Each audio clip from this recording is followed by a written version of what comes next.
875 regular season games, Shohei Ohtani finally makes his postseason debut. Here is the head-to-head series. The Padres win it 8-5. They scored more runs. They hit more home runs. They had a better OPS. They had a better starter ERA, demonstrably so, over a run, and the bullpen slightly better in favor of the Dodgers. So the Padres have the better team. The Dodgers, obviously, the bigger payroll. Dan, who's got more pressure, San Diego or L.A.? Padres have never won a World Series, but most of the Dodgers spent $1 billion in the offseason. $700 million to Ohtani, $300 million to Yamamoto. How do you see it? I see the Dodgers having the most pressure, right? In the meantime, though, specifically to Ohtani, as we check out social media here, this tweet from Jack Harris asked Shohei Ohtani if he was nervous at all about his first MLB postseason. He didn't wait for the question to be translated before answering. No, he said in English. 875 regular season games, making his debut. That's the second most games by any active player without appearing in the playoffs. Nick Ahmed is number one. Ohtani is going to probably win MVP for the third time in 4 years. It looks like, at least publicly, he doesn't feel the pressure. I mean, he must feel butterflies, at least. Does Those that are good, qualify? The butterflies are great. Butterflies are good. I think he was just referring to the facts like, look, you know, you could really get out of sorts, you know, if you let the moment get too big, right? So I think all of us as athletes, we try to just get the moment down to a very manageable size. Yeah. That's what we all try to do before we go into the postseason. You recognize it, and then you have to say, look, this is the game. You still have to lock in pitch by pitch. We know it's difficult, but you have to just go ahead and minimize it. Well, he signed with the Dodgers for this. Yeah. Yeah. Now, this is what it's He's been waiting for this his entire career. You know what's crazy? In September, we saw, I like to use defined focus as a big term because I think it's way different than confidence or normal focus. Look what he did in September. Yeah. When he was hunting that, I think he was hunting 60-60. Yeah. But the 50-50 mark, oh my gosh, like he never took one pitch off in those at-bats. He took his game, believe it or not, to another level than it was at. So I'm really excited to see if he does that again here in this postseason. 26 games in September for Ohtani, hit .393, 10 home runs, and 32 RBI. Are you nervous at all for just playing in the postseason for the first time? Nope. And why do you think you're not nervous? Is there anything that you've done before big games or big moments in your career that maybe helps you not really feel the nerves of something that would probably make other people nervous? そのためにやっぱり小さい頃から練習してきてますし、こういう舞台でプレーしたいっていう思いで、やってきてはいるので、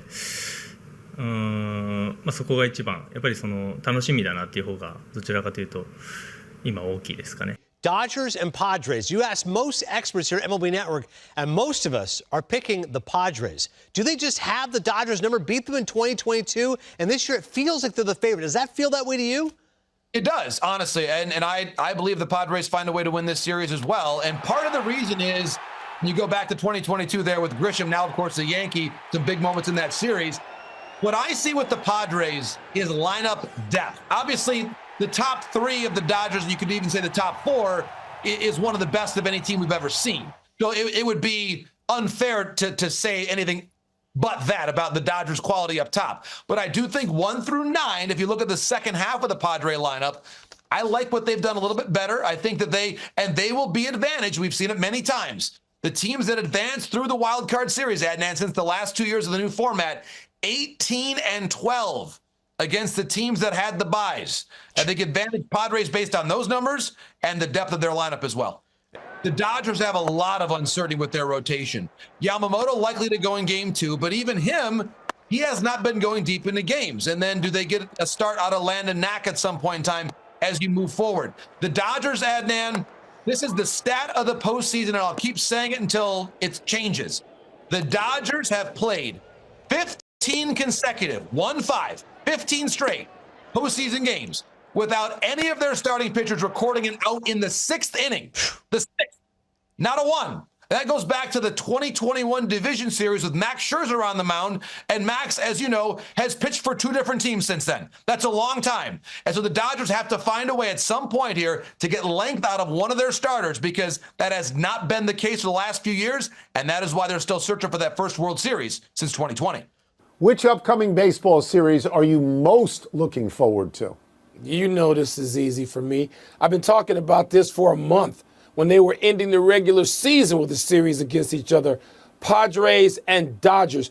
Tony, is so different. When you go to Dodger Stadium, even now, and I did go a couple of times this regular season, it's like going to the theater. I mean, you just, from the entry to the taking your seat to the food choices, it's just so, I mean, I feel a certain reverence when I'm in Dodger Stadium. You go to Petco, it's like going to a concert. It is rocking from the moment you approach the place. They couldn't be more different, even though they're only 130 yards apart. And so the fan bases are different. The experiences are different. The lineups are loaded. I hate that Kershaw's not out there, unable to be out there apparently. Wow, I can't wait for that series. I love seeing those two teams play anytime and love it in the playoffs particularly. I know you're invested in making that a close-knit geographical series, but it's not 130 yards. It's 130 miles. I think that the series I'm looking forward to most, and I don't want it to be at 11 o'clock at night every night because I want to see it, is San Diego and the Dodgers, but maybe for a different reason. Not so much for the competition, but for the showcasing of Shohei Ohtani, who has never been in the playoffs before. I mean, you know that down the road, I want to see the Yankees and the Dodgers. I want to see Aaron Judge and Shohei Ohtani for as many as 7 games. And in this particular case, I want to see what Shohei Ohtani does against a good pitching staff in a kind of pressure that he hasn't had before in the playoffs. I want to see that just like you do. You know what, Tony? You know what is sort of a sad sidebar? That we don't get to see Mike Trout. I mean, now he's got the injuries and all of that, but we didn't get, Shohei, by leaving and joining not just any team, but that team, got himself almost a guarantee to get to the postseason, while Mike Trout is just sort of out of sight, out of mind, which is not good. Well, the Padres are really good, fellas. They've been the best team in baseball for me the second half of the year. They're starting pitching. Their bullpen is great. They put the ball in play more than any team in the National League. But to me, this series has to come down to Shohei Ohtani, who's in the playoffs for the first time. And this year, not being able to pitch, it's like he said, all right, what can I do that nobody else has ever done? So he goes 50-50 rather easily. He almost wins the Triple Crown. Now I think his eyes are now set on doing something that maybe no one's ever done in the postseason before. This guy, you can't take your eyes off him. So that to me is the most intriguing thing. What will Ohtani be like in his first postseason series? All right, I want to dive in on 3 things that I'll be looking for. Number 1, we thought maybe Flaherty would get the game 1 start. It was Yamamoto. And I want to take you back a couple starts ago. Just how many pitches and the different types of weapons. This was top first against the Chicago Cubs. He showed Ian Happ, who was leading off for them, 4 different pitches. So he has no idea what to eliminate, second AB. How about the get me over breaking ball of Dansby Swanson? Then 97 black away. Then split change 92 down. Then split change 93 down. It's just a lot to cover. And he's not a guy who gets out on the mound and establishes heater early and then gets you into swing mode and then starts throwing the off speed stuff. This is breaking ball, split, 97, 98, fumbling all over the place from pitch 1. And they need him to be great. And you know what? He should be great. He got absolutely paid to come over here. So you're getting the ball and you better bear down. Here he is, FIP leaders, fielding independent pitching leaders, Robert. I don't have to tell you. No, we all know what that. Control the controllables. Yeah. That's right? it. Chris Sale, Blake Snell, Skeens. The list goes on. And take a look at the different usage. Fastball 43% of the time. The split 24. It's just a lot to cover. Maybe you let go of the slider sweeper, but if you put that in with the cutter and the curveball and kind of morph it all into one, you're looking at a 3-pitch mix there. How surprised were you about not going Flaherty game? We were going through it, myself and Nays. It's just a way to make sure that you can bring Flaherty back. You can use Yamamoto the way you want to use him. Okay. They set it up. You're not going to push Yamamoto the way you're going to push Flaherty. Yeah. If you're the Phillies and the Dodgers and the Yankees and the Guardians, how do you keep the magic? Because we're watching these other teams experience magic in the wild card round. How do you you don't have to get ready you don't have to tell these teams to get ready for postseason baseball, but they've had a week since they've had real at bats. Is that a thing or no? The challenge. It's a challenge. In the postseason with the Dodgers and Padres keeping that thing out west. What should we expect from the two-way start? Do we see Ohtani possibly take the hill at all in this postseason? It sounds like no, unfortunately. I'd really love to see him. And I was picturing it. Let's say the Dodgers make the World Series here, which is not out of the realm of possibility. They had the most wins in the regular season.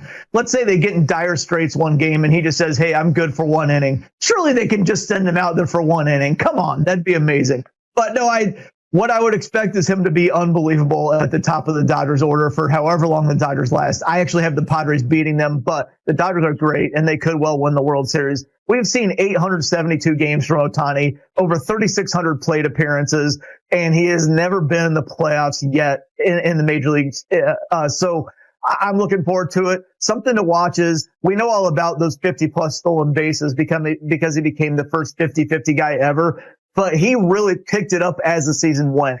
He had 43 stolen bases in his last 75 games. So in the second half of the season, he has been the top base stealer in all of baseball. Now he's hitting leadoff with Mookie Betts and Freddie Freeman behind him instead of hitting closer to the middle of the order. So if he gets on base, expect him to run. That's one of the biggest things I'm looking forward to from him.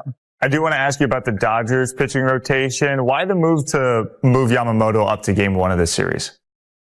The indication is basically just they like how it sets up better for them. Mm-hmm. I'm not sure beyond that. Probably won't make that big of a difference, but if there is a game 5, it's going to be whoever the game 1 starter is, because unlike the AL, there's not an extra day off for the NL side. So the game 1 person would be game 5. I guess now that I'm talking it through, maybe they feel more confident in Yamamoto as the guy who's going to take the ball in game 5 than Jack Flaherty. That would be the only thing that I could come up with. So, hey, Yamamoto missed a lot of the year with a shoulder injury. If anything, this says that they have confidence that his shoulder is okay. ご視聴ありがとうございました。チャンネル登録と高評価よろしくお願いします。